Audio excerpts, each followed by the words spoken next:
Alors, pour commencer un petit peu avec la biologie ou juste peut-être vous rappeler un peu des informations là, sur cette mouche-là, la mouche du bleuet, qui est de la famille des téphrididés, voyons.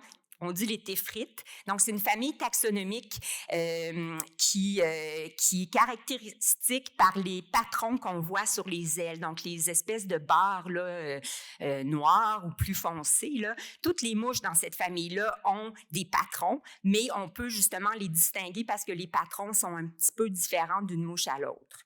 Donc, c'est une mouche qui est originaire de l'Amérique du Nord et puis c'est la première mention au Québec, dans le sud du Québec, en 1996.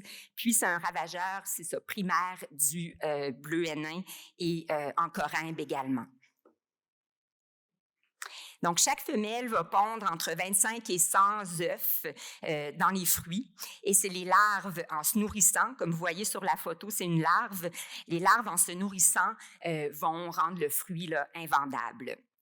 Le stade larvaire peut durer entre 17 et 30 jours. Puis quand la larve, elle est développée, là, elle a terminé son cycle de développement, elle pupe au sol. Donc, elle se laisse tomber au sol et elle va puper dans le sol. Et puis, il y a une diapause obligatoire également, donc durant l'hiver, la diapause, puis une seule génération par année. Donc, c'est un ravageur qu'on dit réglementé par l'Agence canadienne d'inspection des aliments. Donc, l'introduction au lac Saint-Jean là, date de 2018. Donc, on ne sait pas exactement ce que c'est vraiment cette année-là qui est arrivé ou un petit peu avant, mais on l'a détecté là, pour la première fois en 2018. Il y a eu les modifications également là, des aires réglementées en 2020. Donc, elle est déjà là, dans le sud du Québec, mais un peu partout dans la province, sauf au lac Saint-Jean. Puis, on dit en fait que le lac Saint-Jean, en ce moment, c'est la répartition la plus nordique. On ne retrouve pas la mouche ailleurs, là, plus au nord. Donc, l'objectif général du projet de recherche là, que je vais vous présenter aujourd'hui, c'est un projet là, qui a duré 3 ans. Donc, l'objectif général, c'était de documenter la biologie de la mouche du bleuet dans le contexte du Saguenay-Lac-Saint-Jean, parce qu'on connaissait surtout la mouche par des études qui ont été faites dans le Maine ou au New Jersey ou dans les maritimes également canadiennes. Mais donc, on voulait là, vraiment documenter dans le contexte du Saguenay-Lac-Saint-Jean et confirmer l'applicabilité de stratégies de lutte intégrées, développées ailleurs, voir est-ce qu'on pourrait les appliquer au Québec. Alors, 3 objectifs spécifiques. Identifier des fruits hôtes alternatifs, donc plantes hôtes alternatives au bleuet. Valider des modèles bioclimatiques, puis étudier les mouvements de la mouche entre les habitats. Donc, je vais commencer par l'objectif 1, donc les plantes hôtes alternatives. Donc, pour la méthodologie, on a fait des cueillettes à chaque été, des cueillettes de fruits à la main. Donc, on allait dans les petits boisés en bordure ou dans les brise-vents, mais c'était comme à l'extérieur là, de la bleuetière, mais vraiment là, très proche quand même des bleuetières. Donc, vous voyez tous les fruits ici, vous en connaissez là, certainement certains. On a la mélanchier, aralie, aronie, cerise de Pennsylvanie, quatre-temps, némopante, ouais, thé des bois, sorbier, bleuet nain sauvage qui se retrouve là, dans la forêt et petit thé. Je n'ai pas de photo de petit thé par contre, mais donc vous voyez, c'est des fruits rouges ou des fruits bleus. Donc on les cueillait à la main. Puis ensuite, on récupérait les fruits, on les mettait dans des grands bacs, puis on laissait puper. Donc, évidemment, c'était pas tous les fruits qui étaient infestés, mais ça, bon, on le savait pas. Mais on voulait justement cibler ceux qui étaient infestés, qui allaient puper. Donc, c'était des bacs avec du sable, puis les pupes se laissaient tomber. Donc, vous voyez une image là, de pupe et se développaient dans le sol. Donc, quand les fruits étaient tous pourris ou moisis, en tout cas, vraiment fin de vie des fruits, on ramassait les pupes, puis c'est avec les pupes qu'on travaillait là, pour le reste. Donc, à l'année 2021, les pupes qu'on a récoltées, l'émergence des fruits était infructueuse. Ça pas donné là, beaucoup d'émergence de fruits. Peut-être que nos conditions, parce que là, on était rendu en laboratoire, là, on a simulé une diapause, puis c'est ça, on n'a pas eu beaucoup là, d'adultes qui ont émergé. Donc, pour les autres années d'après, on a dit on va faire des identifications moléculaires avec l'aide du laboratoire d'expertise et de diagnostic là, en phytoprotection du MAPAC. Donc, c'est avec eux qu'on a fait là, les identifications moléculaires. En tout, c'est 97 pupes qui ont été séquencées. Ça correspond à 1,9 %, donc presque 2 %. Vous allez me dire, c'est pas beaucoup, mais vous allez voir dans les résultats tout à l'heure, il y avait énormément de pupes. En fait, la grosse majorité des pupes ont émergé du cerisier d'Amérique. Donc, puis ça, c'est la tripette. C'est une autre espèce qu'on connaît aussi bien, là, mais c'est la tripette des cerises. Donc, ça donnait rien là, de faire 100% des fruits. C'est quand même des frais élevés, mais vous allez voir toutes les autres pupes qui ont émergé des autres fruits, on les a séquencés là, à 100%. Donc, si je regarde année par année les résultats, parce qu'il y a quand même là, une variabilité là, interannuelle, là, je dirais, entre chacune des 3 années. Donc, en 2021, c'est 1880, donc presque 2000 pupes qu'on a retrouvées à partir des cerisiers. Mais ça, c'est sur environ, mon Dieu, presque 20 000 fruits qu'on a récoltés. En tout, là, à chaque année, ça frisait les 30 000 fruits qu'on récoltait si on met là, toutes les espèces de plantes là, ensemble. Alors, on a également trouvé 11 pupes des bleuets nains et 2 pupes dans le thé des bois. Donc, si on regarde un petit peu le détail du séquençage, dans le cerisier, naturellement, on a trouvé 20 tripettes noires des cerises, donc ça, c'est pas surprenant. Ensuite, on a trouvé des pupes qui étaient parasitées. Donc, ça, c'est des pupes qui avaient à l'intérieur d'elles des guêpes parasitoïdes, donc c'est des petites guêpes parasitiques qui font de la lutte biologique. Donc, quand il y avait un parasite comme ça, on ne pouvait pas identifier c'était quoi la mouche qui avait été parasité, mais on pouvait, c'est ça, avoir là, dans ce cas-là le nom des parasitoïdes. Donc, 2 parasitoïdes ont été trouvés, puis il y a eu aussi quelques échecs, là, 2 échecs d'amplification.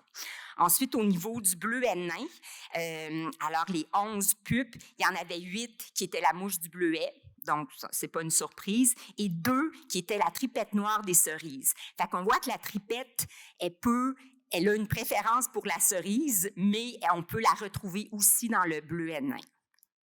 Et puis, finalement, dans le thé des bois, il y a eu une pupe qui était parasitée là aussi, donc on ne sait pas c'était quoi la mouche, là, ça c'est un peu plate. Puis, je ne sais pas, il y a eu probablement un échec d'amplification là, pour l'autre. Donc, juste pour vous montrer la tripette noire des cerises, vous voyez, elle a des bandes, légèrement différentes. On la compare ici à la mouche du bleuet. Puis on voit le cercle ici que la mouche n'a pas. Puis la tache sur le thorax là, est plus importante également.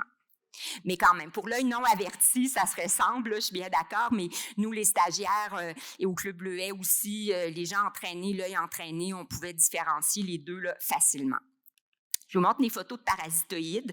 Donc, il y avait 2 parasitoïdes qui ont été trouvés. C'est dans la famille des braconidés, qui est une famille connue en lutte biologique pour les parasitoïdes. C'est des parasitoïdes qui sont spécialistes de mouches dans la famille des téphrites. Puis, on a l'autre ici, parasitoïde utéthèse, voyons, qui est très mignon, là, je trouve, avec ses antennes enroulées. Ensuite, si on regarde les autres alternatives pour la 2e année du projet, donc 2022, donc ici, il y a eu un peu moins de récoltes là, au niveau du cerisier de Pennsylvanie. Donc, on avait là, 17 pupes qui ont émergé de 375 fruits.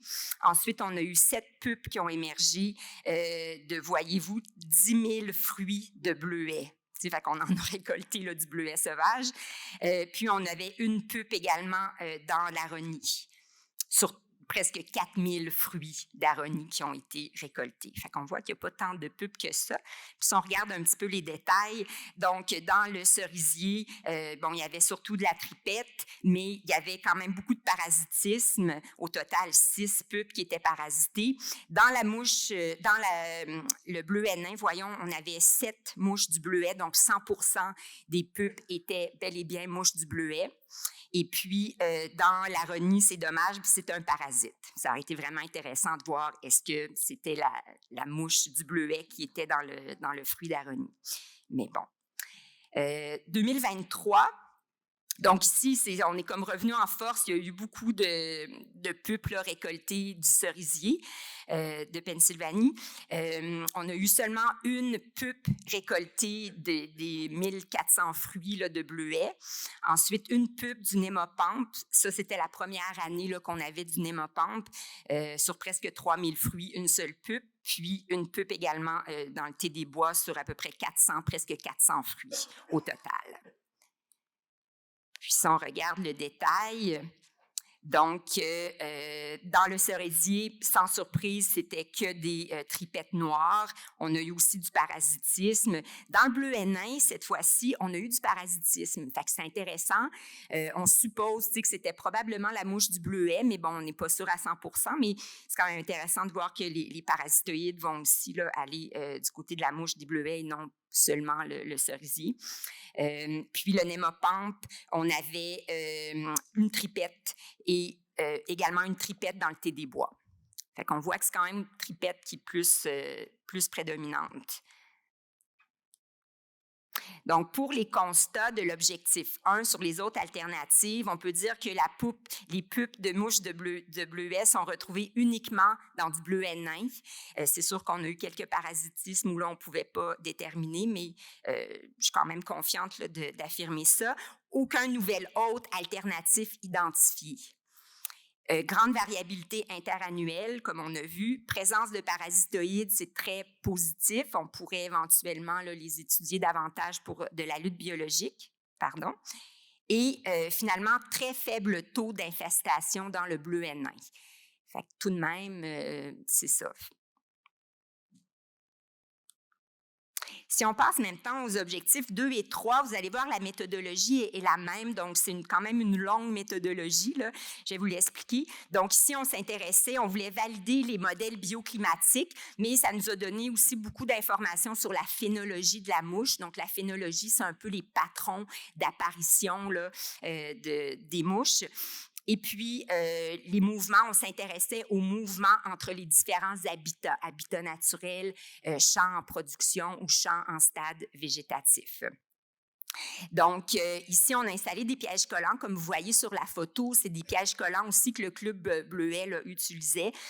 C'est des pièges jaunes avec un attractif. Ça s'appelle phérocon. C'est pas une phéromone sexuelle. Là. Ça attire autant les mâles que les femelles. C'est plus un attractif nutritif. Ensuite, on a installé des capteurs de température du sol. Puis ça, c'est important. Là, c'est pas la température de l'air, c'est vraiment la température du sol qui est importante pour valider nos modèles bioclimatiques. Puis on avait un capteur sur chacun des sites. Puis, on a évalué 2 modèles bioclimatiques sur une base de degrés jour. Là, mais je l'indique, là, je n'entrerai pas dans les détails des modèles bioclimatiques, mais c'est 2 modèles qui avaient été développés pour la mouche du bleuet aux États-Unis, un au New Jersey puis l'autre dans le Maine. Donc, nous, on voulait voir est-ce que ces 2 modèles-là, on peut les appliquer au Québec et au lac. Donc, à quoi ça sert justement, là, je fais une petite mise en situation, ces fameux modèles-là, à quoi ça peut servir? Il en existe quand même beaucoup des modèles bioclimatiques là, qui ont été développés en agriculture. Ça peut permettre l'apparition, prédire l'apparition d'un ravageur, donc quand même très utile. Ça peut permettre aussi de mieux cibler le début du dépistage, meilleure gestion des pesticides également, puis c'est très utilisé particulièrement en pomiculture. Donc, en pomiculture au Québec, pour la tavelure, entre autres, beaucoup de modèles prédictifs pour d'autres ravageurs là, également. Il y a Gaétan Bourgeois, qui est un chercheur retraité aujourd'hui, mais qui a beaucoup développé à Saint-Jean-sur-Richelieu des modèles avec son logiciel là, qui s'appelle CIPRA. Donc, il est retraité aujourd'hui, mais CIPRA existe toujours. Mais c'est ça. Donc, je voulais juste faire une petite introduction là, sur des modèles généraux. Donc, ça, on revient à la méthodologie. Donc, on avait un réseau de piégeage avec les fameux pièges jaunes. En 2021, on avait 2 bleuetières uniquement. On voulait commencer le petit. Et en 2022-2023, là, on avait 5 bleuetières. Si vous voyez sur la carte ici, là, au niveau des années, donc en 2021, on avait le site ici et celui-là en bleu. Puis ensuite, en vert, c'est un site qu'on a gardé là, pour toute l'année. Puis en bleu, c'est des sites là, qu'on a eus les 2 dernières années. Donc, ça fait 6 sites là, au total. Oups. Alors, on continue sur la méthodologie. Comme je vous disais, c'est une longue méthodologie. Donc, vous savez évidemment que dans la production de bleuets, on a un cycle là, de 2 ans. Donc, on s'intéressait aux migrations obligatoires là, des champs en croissance végétatif vers ceux en production. Parce qu'évidemment, un champ végétatif, pour la mouche, c'est pas super intéressant parce qu'il n'y a pas de bleuets cette année-là. Donc, nécessairement, la mouche doit migrer vers un champ qui est en production. Donc, on s'intéressait, c'est ça, à l'étude là, de ces migrations-là.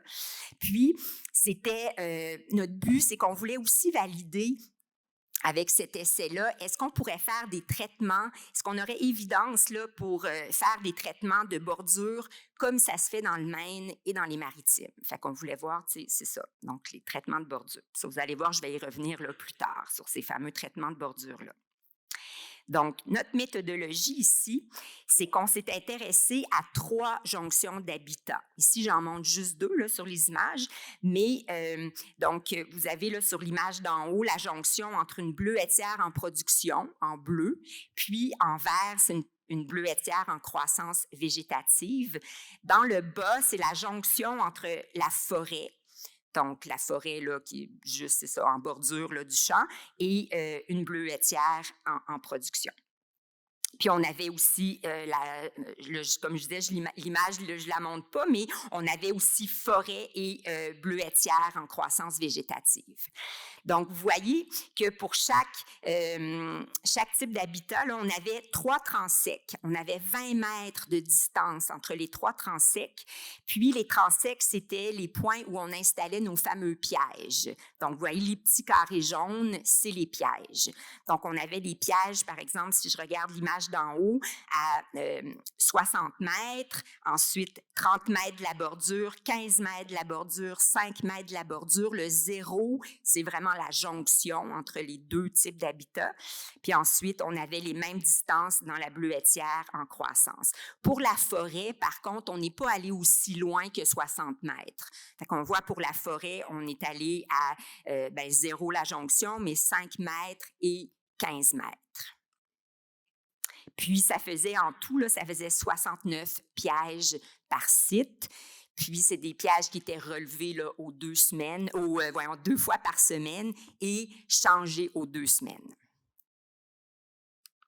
Donc, ça nous faisait quand même un gros réseau de dépistage de piégeage. Donc, sur les pièges collants jaunes qu'on regardait là, 2 fois par semaine, si on voyait une mouche, évidemment, il fallait vraiment confirmer. On ne voulait pas de tripettes. Là. Les tripettes, on ne les comptait pas.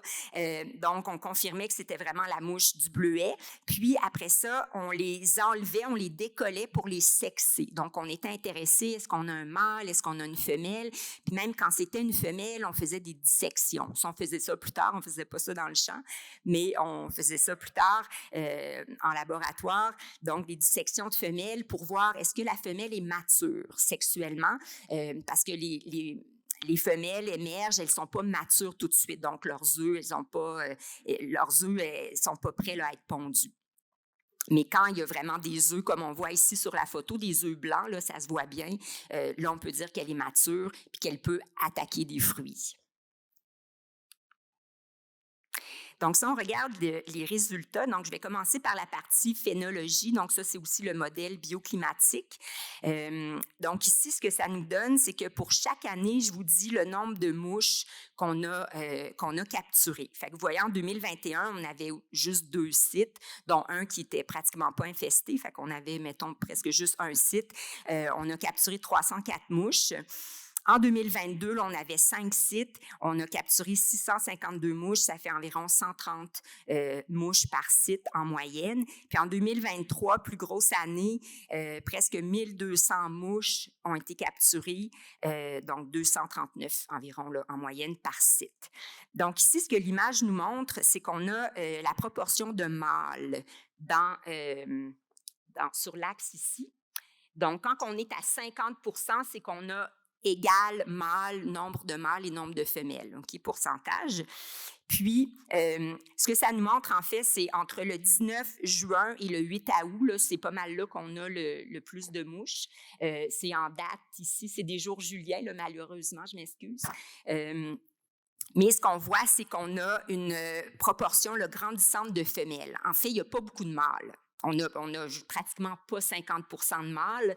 On n'atteint pas là, le 50 %. Donc, chez les insectes, habituellement, on dit qu'il y a un sexe ratio de 50-50. Habituellement, là, mais chez certaines espèces, évidemment, ça varie. Puis on voit chez la mouche du bleuet, c'est vraiment une prédominance de femelles.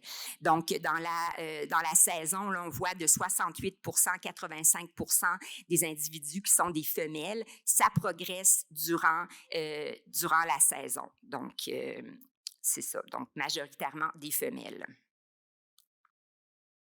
Si on regarde ici, je vous donne les dates des premières et dernières captures de la saison. Pour chaque année, il y a des petites variations.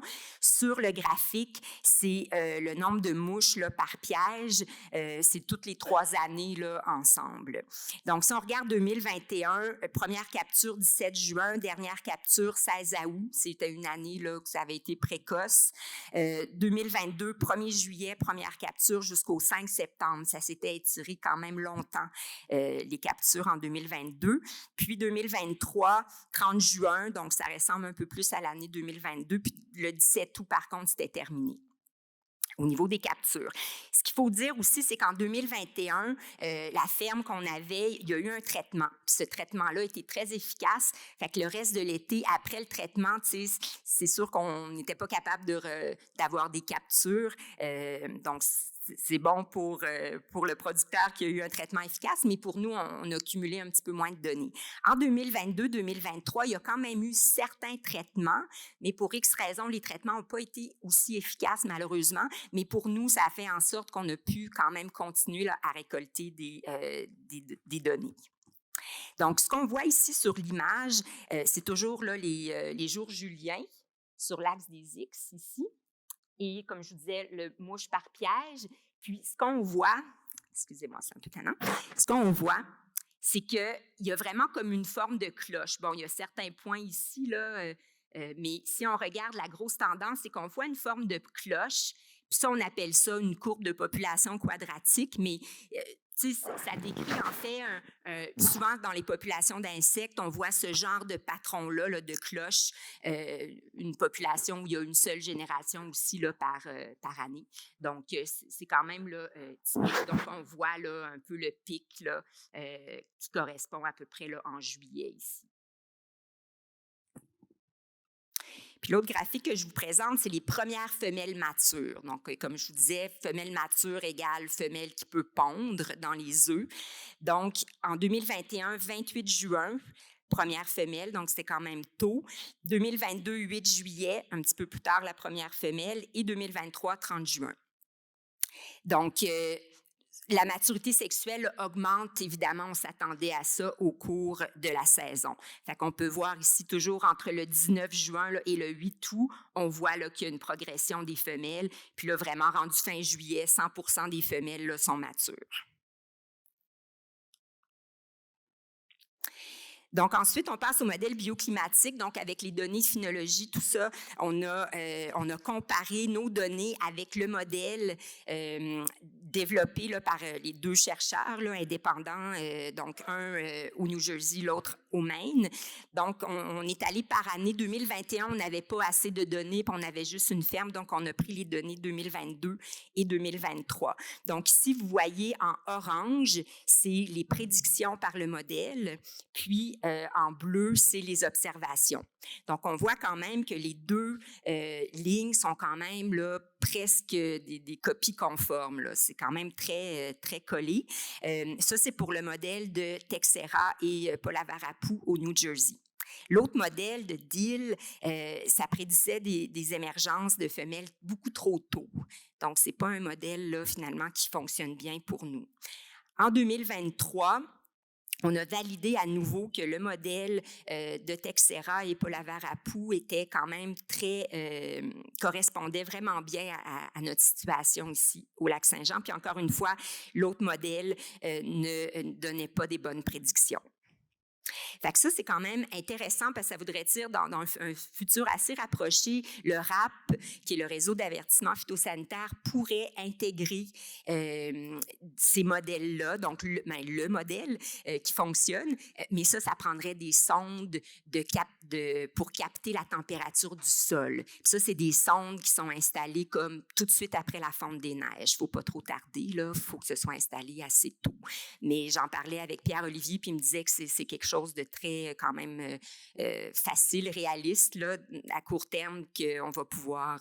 donc, ça permettrait, là, entre autres, de pouvoir bien cibler le début du dépistage, par exemple, selon si on a un printemps tôt ou hâtif, parce que le modèle fonctionne avec le cumul là, des degrés jour, des unités de chaleur. Donc, le constat pour l'objectif 2, c'est que le modèle de Texera et Polavarapu prédit correctement l'émergence, puis ça devrait être utilisé là, pour bien identifier le moment d'installation des pièges jaunes pour le début du dépistage.